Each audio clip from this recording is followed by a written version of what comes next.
அங்கெல்லாம் என் கால்கள் பயணிக்கும் என்று சொன்ன சேகுவேராவின் வரிகளுக்கு இணங்க தமிழ்நாட்டில் நடந்து கொண்டிருக்கின்ற அநீதி ஆட்சியான திமுகவை வீழ்த்துவதற்கு தாய்மார்களுடைய துணையோடு இளைஞர்களின் படையோடு மிகப்பெரிய ஆட்சி மாற்றத்தை ஏற்படுத்த உள்ள தமிழ்நாட்டினுடைய வருங்கால முதலமைச்சர் மண்ணின் மைந்தர் தலைவர் தளபதி அவர்களை வணங்கி, உழைப்பு என்றால் மரியாதைக்குரிய ஐயா ஆனந்த் அவர்கள், ஐயா ஆனந்த் அவர்கள் என்றால் உழைப்பு, உழைத்தால் முன்னேறலாம். எப்படி உழைக்க வேண்டும் என்பதை பொதுச் செயலாளர் அவர்களிடமிருந்து நாம் கற்றுக்கொள்ள வேண்டும். 2 மீட்டிங் மேல என்னால போகவே முடியாது, வெளிப்படையா நான் சொல்றேன், அவ்வளவு டயர்டாயிரு. ஆனா நம்ம ஐயா அவர்கள் காலை 9 மணிக்கு ஆரம்பித்தார் என்றால் இரவு 1 மணி வரைக்கும் பம்பரம் போன்று சுழன்று கொண்டு கட்சியினுடைய வளர்ச்சிக்காக, தளபதியினுடைய வளர்ச்சிக்காக உழைத்துக் கொண்டிருக்கின்ற மாபெரும் மக்கள் போராளியாக இருக்கக்கூடியவர் தான் நம்முடைய பொதுச் செயலாளர் அவர்கள். பொதுச் செயலாளர் அவர்களை வணங்கி, ஆற்றல் மிகு செயல் வீரர், தளபதியினுடைய அன்பை பெற்றவர், பொதுச் செயலாளர் அவர்களுடைய நம்பிக்கையை பெற்றவர், மாவட்ட செயலாளர் மரியாதைக்குரிய அண்ணன் அம்பத்தூர் பாலமுருகன் அவர்களை வணங்கி, கூட்டிய இருப்பு கூட்டின் கதவு திறக்கப்பட்டது, சிறுத்தையே வெளியில் வா என்ற தளபதியின் சிறுத்தை கூட்டங்களாகிய உங்களுக்கும், எளிய உண்மை இகழ்ந்தோர் நடுங்க என செயல் செய்ய புறப்படு வெளியே என்ற தளபதியின் புலி கூட்டங்களாகிய உங்களுக்கும், பலிபீடத்தில் வெட்டப்படுவதற்கு நாங்கள் ஆடுகள் அல்ல, நாங்கள் சிங்கங்கள் என்ற தளபதியின் சிங்க கூட்டங்கள் ஆகிய உங்களுக்கும் என்னுடைய முதற்கண் வணக்கத்தை தெரிவித்துக் கொள்கின்றேன். தமிழ்நாட்டில் ஒரு ஆட்சி நடந்து கொண்டிருக்கு, கேவலமான அயோக்கியத்தனமான மன்னராட்சி. அந்த மன்னராட்சியை வீழ்த்துவதற்கு மக்களாட்சியாக வரக்கூடிய மாபெரும் தலைவர் தான் வெற்றி தலைவர் தளபதி அவர்கள். அதிகாரம் மிக வலிமையானது, அதை அடைந்து விட்டால் எல்லாம் எளிமையானது என்று சொன்னவர் புரட்சியாளர் அம்பேத்கர் அவர்கள். அந்த அதிகாரத்தை கைப்பற்ற வேண்டும் என்றால் நாங்கள் 75 ஆண்டுகால பவள விழா கொண்டாடிய கட்சி என்று மார் தட்டிக் கொள்கிறது திமுக. திமுக தன்னுடைய வரலாற்றிலேயே இப்பதான் உண்மையான ஒரு எதிரியை நீங்கள் பார்க்கிறீர்கள். தமிழக வெற்றி கழகத்தினுடைய வளர்ச்சியையும் தமிழக வெற்றி கழகத்தினுடைய வெற்றியையும் உங்களால் நிராகரிக்க முடியாது, தவிர்க்கவே முடியாது. மிகப்பெரிய ஒரு அசாத்திய சாதனையை எங்க தலைவர் தளபதி அவர்கள் 2026 உருவாக்குவார். அவர் என்ன சாதாரண தலைவரா? தலைவர் என்ன? தமிழ்நாட்டில் சரித்திரத்தை ஏற்படுத்தக்கூடிய ஒரு சரித்திர தலைவர்.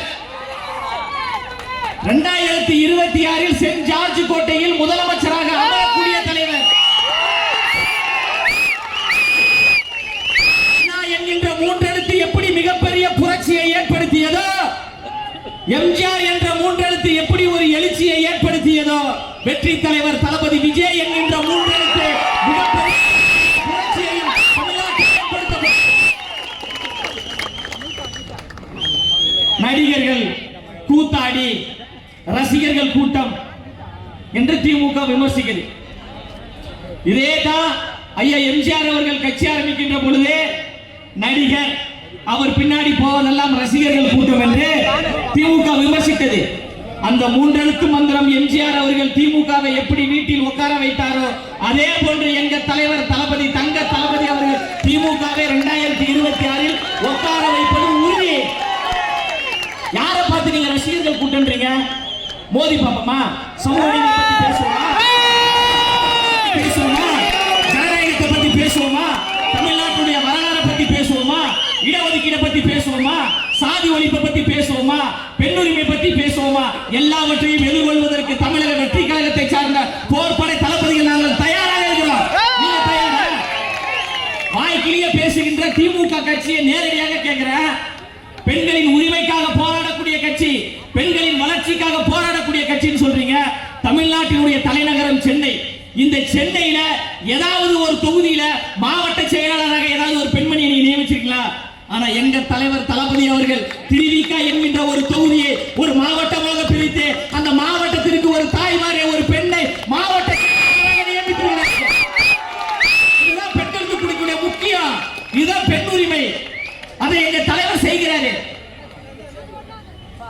வரலாற்றில் அவர் ஒரு தவிர்க்க முடியாத ஒரு தலைவர். எந்த எதிர்பார்ப்பும் இல்லாமல் இப்ப இந்த ஒரு கூட்டத்தை நடத்தணும்னா, திமுக கட்சிக்காரங்க இந்த கூட்டத்தை கூட்டணும்னா பாத்தீங்கன்னா ஒரு 10 கோடி ரூபாய் செலவு பண்ணிருப்பாங்க. குவார்டர் கொடுக்கணும், பிரியாணி கொடுக்கணும், ஒவ்வொரு ஆளுக்கும் 1000 2000 காசு கொடுக்கணும். குவார்டருக்கோ கோழி பிரியாணிக்கோ 100 ரூபாய் 200 ரூபாய் 500 ரூபாய் காசுக்கு தளபதி என்கின்ற ஒற்றை முகத்துக்காக, தளபதி என்கின்ற அன்பான பெயருக்காக, இந்த தமிழ்நாட்டின் தாய் மகனுக்காக கூடிய தாய்மார்களுடைய கூட்டம், இளைஞர்களுடைய கூட்டம். இந்த கூட்டம் எல்லாருக்கெல்லாம் கூடியதாதுங்க. எல்லாரும் தான் சினிமால நடிக்கிறாங்க, எல்லாருக்கும் கூட்டம் கூடுதா? தலைவருக்கு மட்டும் கூட்டம் கூடுது அப்படின்னா எல்லாருடைய உள்ளத்திலும் தளபதி அவர்கள் இருக்கிறாரு, எல்லாருடைய இல்லத்திலும் தளபதி அவர்கள் இருக்கிறாரு. அந்த ஒரு தாக்கத்தை எங்க தளபதி அவர்கள் ஏற்படுத்தியிருக்கிறாங்க. இந்த கூட்டத்தை நடத்துவதற்கு கூட அவ்வளவு நெருக்கடி, அவ்வளவு பிரச்சனை. பேனர் வைக்க கூடாதுன்னு சொல்லியிருக்காங்க. எவ்வளவு காலத்துக்கு உங்கள்கிட்ட அதிகாரம் இருக்கும்? ஒரு 9 மாசத்துக்கு இருக்குமா? அதன் பிறகு நீங்க என்ன பண்ணுவீங்க? அதன் பிறகு ஆட்சியும் அதிகாரமும் எங்களிடம் வரப்போகுது. அந்த அதிகாரத்தை வைத்துக் கொண்டு, அந்த ஆட்சியை வைத்துக் கொண்டு உங்களை போன்று நசுக்கக்கூடிய, முடக்கக்கூடியவர்கள் நாங்கள் கிடையாது. திமுக கட்சியில நீங்க தாராளமா பேனர் வைங்க, போஸ்டர் வைங்க, இன்னும் ஒரு 10 பேனர் வைங்க என்று வரவேற்கக்கூடிய தலைவர் தான் எங்க தலைவர், எங்களுடைய கட்சியை சார்ந்தவர்கள். களத்துல மோதணும், கருத்தியெல்லாம் மோதணும். அடக்குமுறைகளை ஏவி, ஒடுக்குமுறைகளை ஏவி இவர்களை பயமுறுத்தி விடலாம் என்று நினைப்பது தப்பு. இதெல்லாம் பயப்படுற கூட்டமா? இதெல்லாம் தளபதியின் பயப்படுற கூட்டமா? உங்களுடைய பயத்திற்கு பயப்பாற்றக்கூடிய கூட்டமாகத்தான் நீங்க தளபதியுடைய கூட்டம் இருக்கு. சாதாரண ரசிகர்கள் கூட்டம் நினைச்சீங்களா?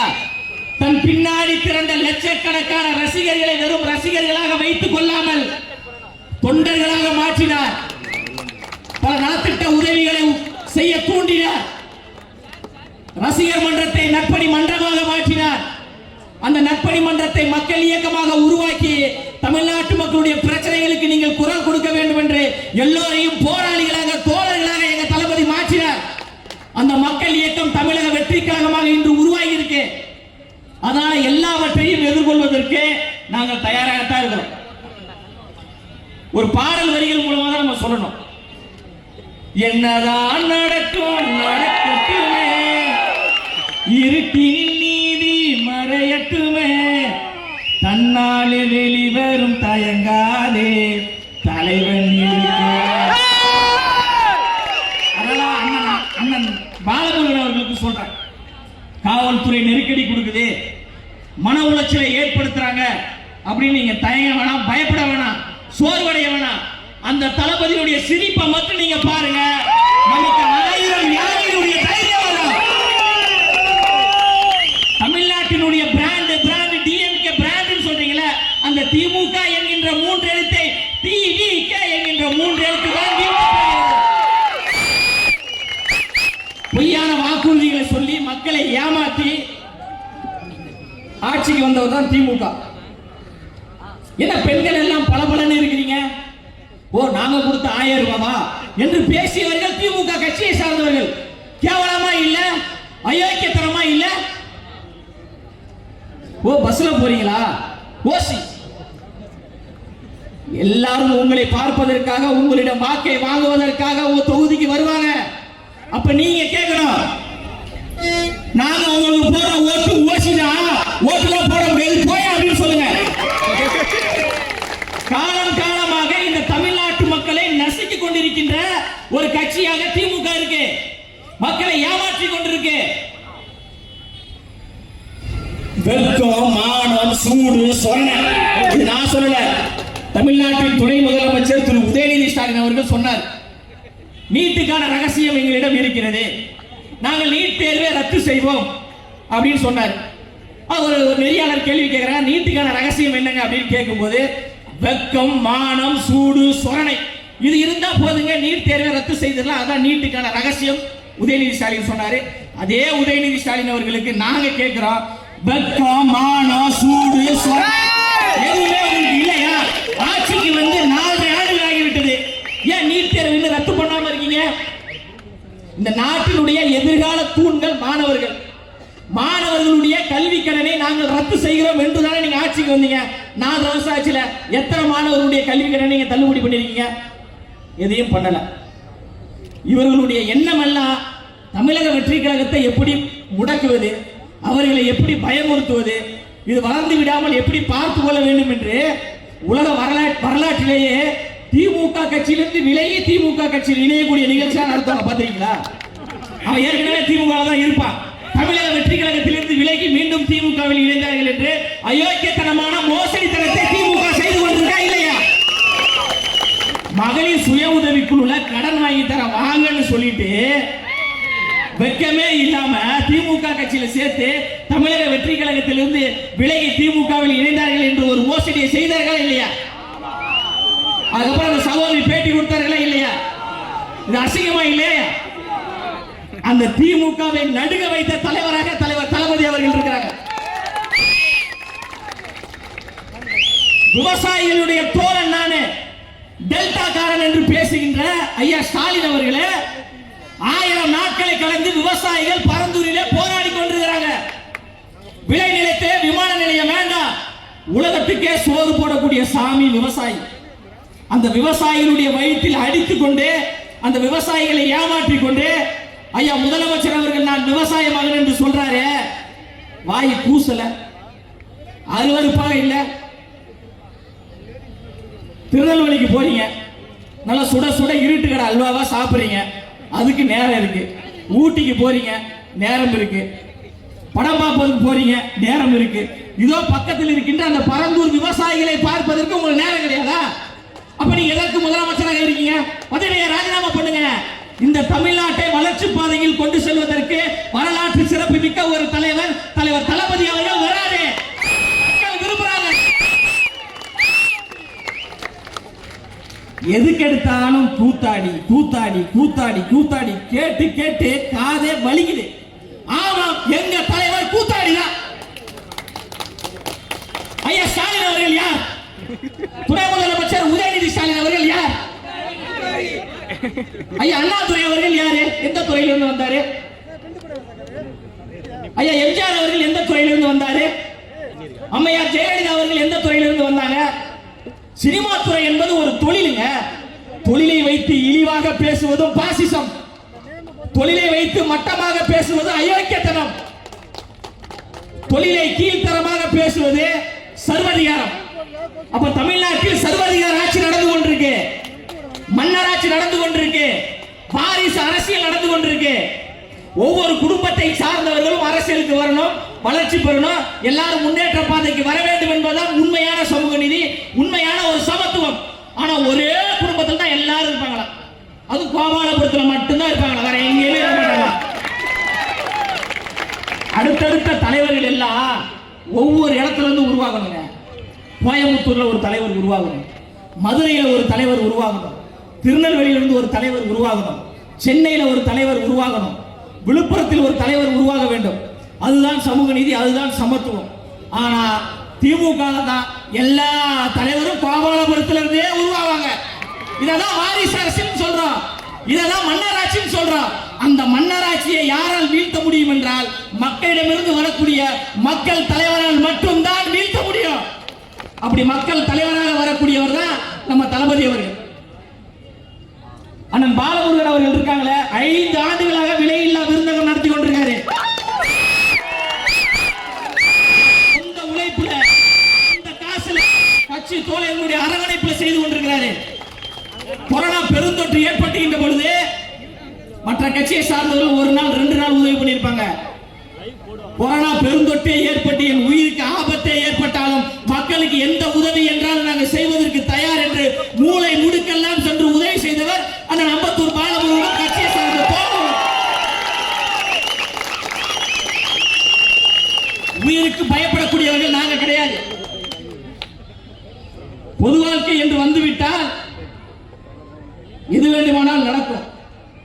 அதையெல்லாம் எதிர்கொண்டுதான் ஆலமரம் என்று சொல்கின்ற, அரச மரம் என்று சொல்கின்ற அந்த ஆலமரத்தையும் அரச மரத்தையும் என்கின்ற திமுகவை பிடுங்கி எறிவதற்காகத்தான் தலைவர் தளபதி என்கின்ற வெற்றி மரம், வாகை மரம் வந்திருக்கு, வாகை பூவாக வந்திருக்கிறாரு. திரும்பவும் சொல்றேன், திமுக கட்சியை சார்ந்தவர்களுக்கு திரும்பவும் சொல்றேன், எங்களை சாதாரணமாக எடை போடாதீங்க, சாதாரணமாக நினைத்துக் கொள்ளாதீர்கள். எல்லாவற்றையும் எதிர்கொள்வதற்கு நாங்கள் தயாராகத்தான் இருக்கிறோம். எங்களை சிறையில் அடைப்பதற்கு உங்களுக்கு அவ்வளவு பெரிய சிறைச்சாலைகள் முதல்ல இருக்கா? எத்தனை இடத்துல உங்களால் அடைக்க முடியும்? இன்னும் அடுத்த மாசத்துக்கு உங்களுக்கு பெரிய தலைவலி இருக்க போது. திமுக கட்சிக்கு தளபதி அவர்கள் சுற்றுப்பயணம் தமிழ்நாடு என்ன பண்ண போறீங்க? உங்களால் எப்படி எதிர்கொள்ள முடியும்? வெளியில வரலன்றீங்க. அவர் வெளியில வந்தா ஐயோ எதுக்கு வெளில வர்றாரு, இவ்வளவு கூட்டமா, ஐயோ திரும்பி போக சொல்லுங்க. பத்திரிகையாளர் சந்திக்கவே மாட்டாருன்றீங்க. பத்திரிகையாளரை சந்தித்தா அப்புறம் வேற ஏதாவது இந்த கூலிப்படைகளை வைத்து 200 ரூபாய் ஊப்பிகளை வைத்து வாய்களை வைத்து எங்களுக்கு எதிராக பேச வைக்கிறீங்க. அவர்கள் எல்லாம் எதிர்கொள்வதற்கு விர்ச்சுவல் வாரியர்ஸ் என்கின்ற சமூக வலைதளத்தை சார்ந்த தோழர்கள் கேட்கக்கூடிய கேள்விக்கு பதில் சொல்வதற்கு திமுக கட்சியை சார்ந்தவர்களுக்கு தெம்பு இருக்கிறதா, திராணி இருக்கிறதா? எதுவுமே கிடையாது. அண்மையிலங்க ஒரு அரசு பேருந்து ஓடிட்டு இருக்குங்க. பேருந்து தானே ஓடணும். முன்னாடி 2 வீல் தனியா ஓடுது, பின்னாடி 2 வீல் தனியா ஓடுது. அவ்வளவு கேவலமான நிர்வாகம் நடந்து கொண்டிருக்கு. மாண்புமிகு தமிழ்நாடு முதலமைச்சர் இணைய வழியாக ஒரு ஊராட்சி மன்ற கட்டடத்தை திறந்து வைக்கிறாங்க. கட்டடத்தை திறந்து வச்சு 2வது நாளே அந்த கட்டடம் இடிஞ்சு விழுந்துச்சு. அவ்வளவு கேவலமான ஒரு நிர்வாக ஆட்சி நடந்து கொண்டிருக்கு. நான் பொய் சொல்லலைங்க, உண்மையிலே சொல்றேங்க. இந்த செய்தி சொல்லும் போது உங்களுக்கே சிரிப்பு வரும். ஒரு மாற்றுத்திறனாளி சகோதரர் உலக கோப்பையை வென்றுவிட்டு நான் கப்பை எடுத்து வருகிறேன், நாச்சியப்பன் பாத்திர கடையில நல்லா 2 கப்பை வாங்கிட்டார். ஒரு கப்பு முதலமைச்சருக்கு, இன்னொரு கப்பு துணை முதலமைச்சருக்கு. அவர் போய் சந்திச்சுட்டாருங்க. முதலமைச்சரையும் சந்திச்சிட்டாரு, துணை முதலமைச்சரையும் சந்திச்சிட்டாரு. அரசு கிட்ட கோரிக்கை வைக்கிறாரு. கஷ்டப்பட்டு போராடி நாங்கள் இந்த கிரிக்கெட்டில் வெற்றி பெற்றோம், உலக கோப்பையை நாங்கள் கைப்பற்றினோம், எனக்கு அரசு வேலை கொடுங்க, எனக்கு வீடு இல்ல, வீடு கொடுங்கன்னு. ஏங்க அதற்கும் இந்த அரசாங்கம் தயாராகிடுச்சுங்க. கடைசியில பார்த்தா ஒரு கிரிக்கெட் வீரரே கிடையாதுங்க. உலக கோப்பையை வென்று விட்டேன் என்று சொல்லி பாத்திர கடையில் கப்பை வாங்கி கொண்டு ஒரு முதலமைச்சரை பார்க்கிறார்கள் என்றால் அந்த அளவுக்கு லட்சணமாக கேவலமாகத்தான் இந்த நிர்வாகம் இருக்கு. மக்களுடன் முதல்வர் சொல்றாங்க, கோரிக்கை மனுவை வாங்குறாங்க. கோரிக்கை மனுவை வாங்கிட்டு முதலமைச்சர் அடுத்த இடத்துக்கு போறதுக்குள்ள அந்த கோரிக்கை மனு எல்லாம் குப்பை தொட்டியில கிடக்குது. நான் சொல்லல, நாகப்பட்டினத்தை சார்ந்த ஒரு சகோதரி பேசியிருக்கிறாங்க, போராடி இருக்கிறாங்க, குமுறலை வெளிப்படுத்தி இருக்கிறாங்க. மதுரையில ஒரு அரசு பள்ளிங்க, கடுமையான மழையினால் அந்த பள்ளிக்கூடத்துக்குள்ள தண்ணி வந்துருச்சு. ஒரு அரசு கட்டிடத்துல தண்ணி வந்துருச்சுன்னா என்ன பண்ணணும்? வேற ஒரு மாற்று இடத்துல உட்கார வைக்கணும், மாற்று இடத்துல படிக்க வைக்கணும். ஆனா அந்த வெக்கம் கெட்ட திமுக ஆட்சி, வெக்கம் கெட்ட திமுக அரசாங்கம் அந்த அரசு பள்ளி மாணவர்களை நடு ரோட்ல உட்கார வைக்கிறாங்க, மாற்று இடமில்லை என்று. இப்படி இருக்கக்கூடிய இந்த திமுகவை மாற்ற வேண்டிய கடமை நமக்கு இருக்கா இல்லையா? மாற்றுவதற்கு நீங்கள் எல்லாம் தயாராக இருக்கிறீங்களா இல்லையா? இந்த அரசாங்கமே ஒரு டுபாக்கூர், ஒரு டிமிக்கி கட்சி. உண்மையிலே சொல்றேன், திண்டுக்கல் லியோனின் ஒருத்தர் டிவிகே அப்படின்னு சொல்லும் போது டிவிக்கிறவங்க அப்படின்னு கேக்குதுங்க. ஒண்ணு இல்ல, நீங்க சத்தமா டிஎம்கே டிஎம்கே ஸ்பீடா சொல்லுங்க. DMK DMK DMK DMK DMK டிமிக்கி டிமிக்கி டிமிக்கி டிமிக்கி டிமிக்கி டிமிக்கி டிமிக்கி 4 ஆண்டுகளாக டிமிக்கி கொடுத்துக்கிட்டு இருக்க கட்சியாகத்தான் திமுக இருக்கு. இதை கேட்டா உங்களுக்கு கோபம் வருது. நீங்க தேர்தல் வாக்குறுதி தானே சொன்னீங்க, அரசு ஊழியர்களுடைய பழைய ஓய்வூதிய திட்டத்தை நான் நடைமுறைப்படுத்துகிறேன் என்று தேர்தல் வாக்குறுதி ஒண்ணு உருவாக்குறீங்க. அந்த தேர்தல் வாக்குறுதியை உருவாக்கிட்ட பொழுது திமுக எதிர்கட்சியில் இருக்கு. அப்பவே தமிழ்நாடு 5 கோடி 5 லட்சம் கடன்ல இருக்கு. அப்போ உங்களுக்கு தெரியாதா, நம்ம ஆட்சிக்கு வந்தனா பழைய ஓய்வூதிய திட்டத்தை நம்மளால் நடைமுறைப்படுத்த முடியாது, இப்படி மக்களை ஏமாத்துறவன், மக்களை இப்படி பொய் சொல்றவன், இது அசிங்கமா இருக்குமே, நாளைக்கு மக்கள் நம்மகிட்ட கேள்வி கேட்டா நம்ம என்ன பதில் சொல்றது என்று கொஞ்சம் கூட கூச்சமே இல்லாம அந்த தேர்தல் வாக்குறுதியில பொய்யா சொல்றாங்க. இன்று அந்த அரசு ஊழியர்கள் யாரை வந்து பார்த்துட்டு போயிருக்காங்க? நாளைய முதலமைச்சர் தலைவர் தளபதி அவர்களை வந்து பார்த்துட்டு போறாங்க. அப்ப இது என்ன செய்தி சொல்லுது? 2026 தமிழ்நாட்டின் முதலமைச்சராக தலைவர் தளபதி அவர்கள் தான் இருக்க போறாரு. அவரிடம் கோரிக்கையை நாம் முன்வைப்போம் என்று அரசு ஊழியர்களை சார்ந்தவர்கள், விவசாயிகள், மாற்றுத்திறனாளிகள் என்று பல்வேறு அமைப்பை சார்ந்தவர்கள் தன்னியல்பாக தன்னெழுச்சியாக தலைவரை நோக்கி வருகிறார்கள் என்றால் தமிழ்நாட்டினுடைய முதலமைச்சர் பதவியும் அதிகாரமும் தலைவர் தளபதியினுடைய கைகளில் இன்னும் 9 மாசத்துல வரப்போகுது அர்த்தம். 1 கோடியை நெருங்கக்கூடிய வகையில் உறுப்பினர் சேர்க்கை ஒரே வருடத்துல எந்த கட்சிக்கு நடந்ததாக வரலாறு இருக்கா? எங்கேயுமே கிடையாது. தலைவர் தளபதி உருவாக்கிய தமிழக வெற்றி கழகம் என்கின்ற கட்சி உருவாக்கிய 1 ஆண்டுகளில் 1 கோடியை நெருங்கக்கூடிய வகையில் உறுப்பினர் சேர்க்கை நடந்திருக்கிறது என்றால் இது மக்களுக்கான புரட்சி. மக்கள் எல்லோரும் தன்னியல்பாக இணைகிறாங்க. திமுக வேண்டாம், அதிமுக வேண்டாம், தமிழக வெற்றி கழகம் என்கின்ற ஒரு கட்சி ஆட்சிக்கு வர வேண்டும் என்று தாய்மார்கள் விரும்பினாங்க. தாய்மார்களுடைய அன்பை பெற்ற மாபெரும் தலைவராக தளபதி அவர்கள் இருக்கிறாங்க. எப்பவுமே டெல்லி போக மாட்டார் முதலமைச்சர். அது குறித்து தம்பி ரமேஷ் கூட பேசினாப்ல. திடீர்னு டாஸ்மார்க் ஊழல் ரைடு நடந்த உடனே ஒரு 1000 கோடி ஊழல், அதுல ஒரு தம்பி ஒருத்தர் மாட்டிக்கிட்டாப்ல. உடனே நம்ம விர்ச்சுவல் வாரிஸ் தோழர்கள் எல்லாம் யார் அந்த தம்பி அப்படின்ற நம்ம கேள்வியெல்லாம் கேட்டோம். எப்பவுமே போகாத முதலமைச்சர் ஸ்டாலின் அவர்கள் அவசரமாக டெல்லிக்கு போறார். நிதி ஆய்வு கூட்டத்துக்காக போறேன்றாரு.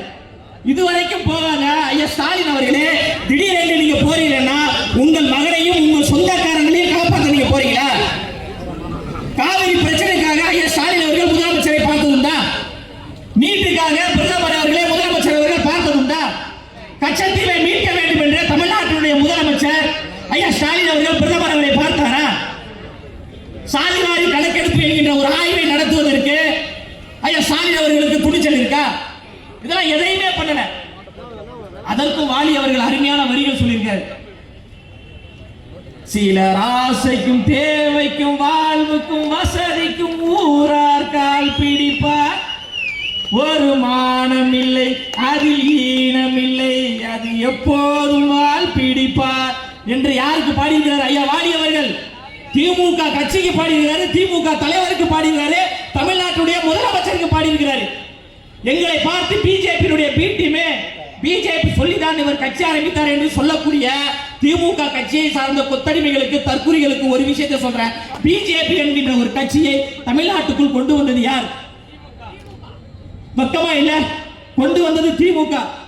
கலைஞர் அவர்களுடைய ஆசி பெற்ற சின்னம் தாமரை. நீங்கள் தாமரைக்கு வாக்களிக்க வேண்டும் என்று வெட்கமே இல்லாமல் திமுக கட்சியை சார்ந்தவர்கள் வீதி வீதியாக தாமரைக்கு ஓட்டு கேட்டீங்களா இல்லையா? அப்ப இது எல்லாத்தையும் நீங்க பண்ணிட்டு யார் அரசியலுக்கு வந்தாலும் அவர்கள் மீது பிஜேபி சாயம் பூசுவது, ஆர்எஸ்எஸ் சாயம் பூசுவது என்பது பச்சை அயோக்கியத்தனமானது. மரியாதைக்குரிய ஐயா கமலஹாசன் அவர்கள் கட்சி ஆரம்பித்து வருகின்ற பொழுது இதே திமுக கட்சி என்ன சொல்லுச்சு? பிஜேபியுடைய பி டீம், பிஜேபி சொல்லி தான் ஐயா கமலஹாசன் அவர்கள் கட்சி ஆரம்பிச்சாரு சொன்னாங்களா இல்லையா? இப்ப அந்த பிஜேபி பி டீமான ஐயா கமலஹாசன் அவர்கள் எதற்காக திமுக கூட்டணிக்கு போனாரு? அவர் எதற்கு நீங்க திமுக வந்து நீங்க அவருக்கு எம்பி பதவியை கொடுத்தீங்க? அப்போ தமிழ்நாட்டில் ஒரு புரட்சி ஏற்படுகின்ற பொழுது, ஒரு மாற்றம் ஏற்படுகின்ற பொழுது இந்த திமுக எப்பவுமே கையில் எடுக்கக்கூடிய ஒரு ஆயுதம் இவர்கள் பிஜேபி பி டீம், ஆர்எஸ்எஸ் என்றாங்க. அது மற்ற நடிகர்களுக்கு மற்ற தலைவர்களுக்கு வேணா சரியா இருக்கலாம், ஆனா எங்க தலைவர் தளபதி அவர்களுக்கு ஏற்றுக்கொள்ளவே மாட்டாங்க மக்கள். தமிழ்நாட்டு அரசியலில் சில தலைவர்கள் சாதி ரீதியாக மக்களை பிரித்தார்கள், சில தலைவர்கள் மத ரீதியாக மக்களை பிரித்தார்கள், சில தலைவர்கள் இன ரீதியாக மக்களை பிரித்தார்கள். சாதி வேண்டாம், மதம் வேண்டாம், இனம் வேண்டாம் என்று நாம் எல்லோரும் சமத்துவம், சமூக தத்துவ உணர்வோடு வர வேண்டும் என்று எல்லோரையும் இணைத்தவர் எங்க தலைவர் தளபதி அவர்கள் தான். எங்க தளபதியினுடைய முகத்துக்கு முன்னால், எங்க தளபதியினுடைய பேருக்கு முன்னால், தமிழக வெற்றி கழகத்துக்கு முன்னால் சாதி கிடையாது, மதம் கிடையாது, ஏற்றத்தாழ்வு கிடையாது, பிரிவினைகள் கிடையாது.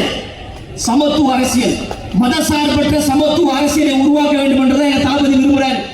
அதனாலதான் கொள்கை தலைவராக அண்ணல் அம்பேத்கர் அவர்களையும் தந்தை பெரியார் அவர்களையும் முன்வைக்கிறாரு.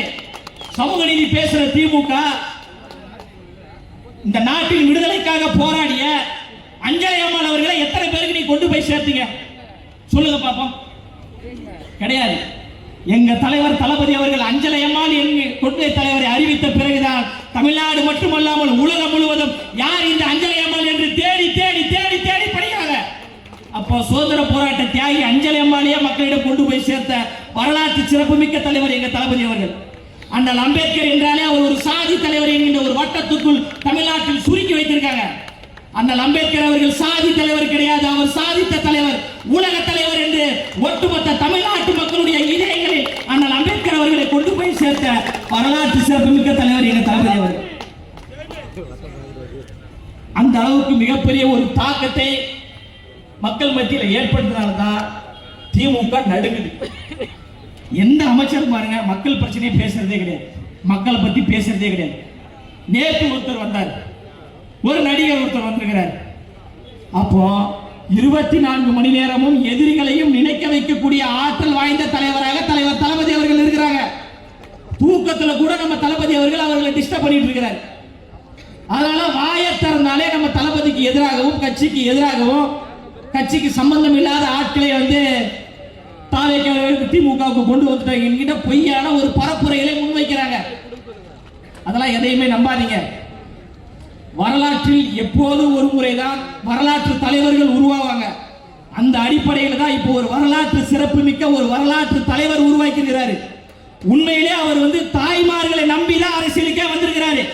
இங்க கண்ணு கட்டிய தூரம் வரை கடல் என திரண்டிருக்கின்ற தாய்மார்களே, வரலாற்று சிறப்பு மிக்க வாய்ப்பு உங்களிடம் இருக்கிறது.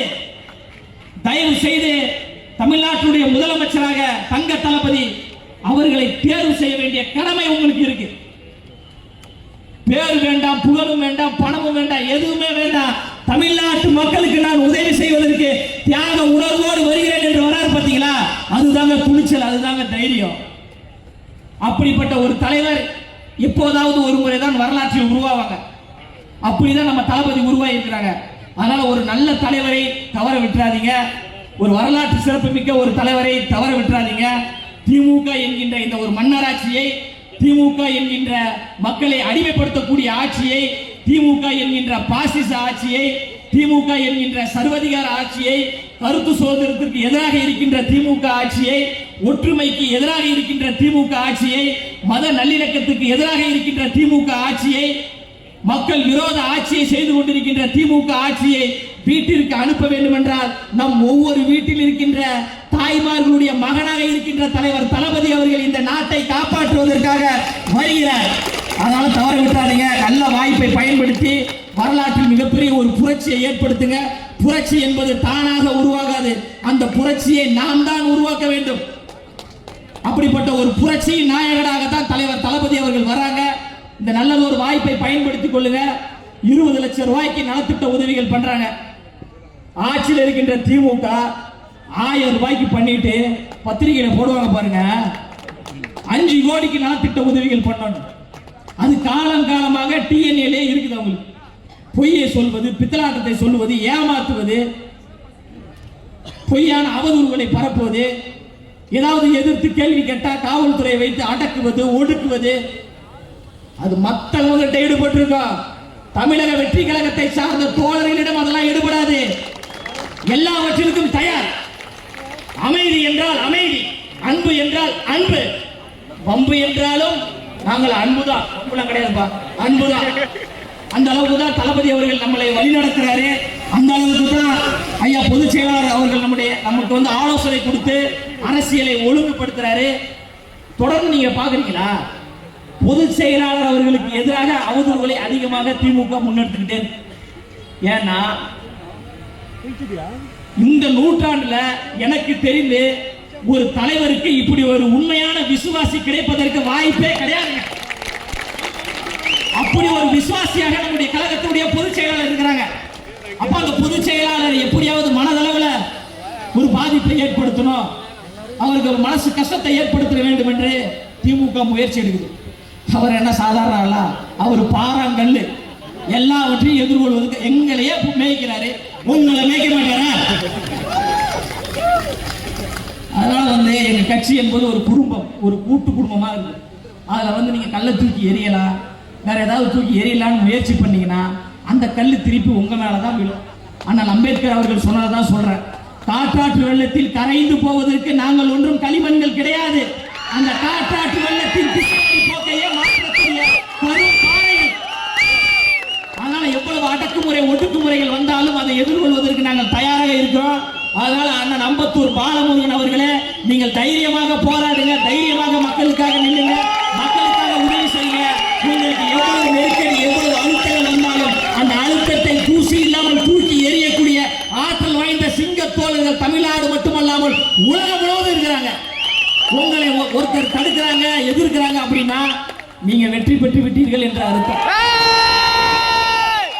சாதாரணமாக யாரையும் தடுக்க மாட்டாங்க. ஒருத்தர் மீது தொடர்ந்து ஒரு அழுத்தத்தை கொடுக்கிறாங்க அப்படின்னா அவர் வெற்றி நாயகனாக உருவாகி விட்டார் என்ற அர்த்தம். அதனால அண்ணன் பாலமுருகன் அவர்களே, துணிச்சலோடு களமாடுங்கள். பொதுச் செயலாளர் அவர்கள் என்றும் உங்களுக்கு பக்கபலமாக இருக்கிறார். தளபதியினுடைய முகமும் பொதுச் செயலாளருடைய உழைப்பும் 2026 தமிழக வெற்றி கழகம் ஆளுங்கட்சியாக அமரும் என்று கூறி சிறப்பான முறையில் ஏழை எளிய பாமர மக்களுக்கு 20 லட்சம் ரூபாய்க்கு நலத்திட்ட உதவிகள் செய்யக்கூடிய தாயுள்ளம் கொண்ட அண்ணன் பாலமுருகன் அவர்களுக்கும் நன்றி கூறி நிறைவு செய்ய. நன்றி, வணக்கம்.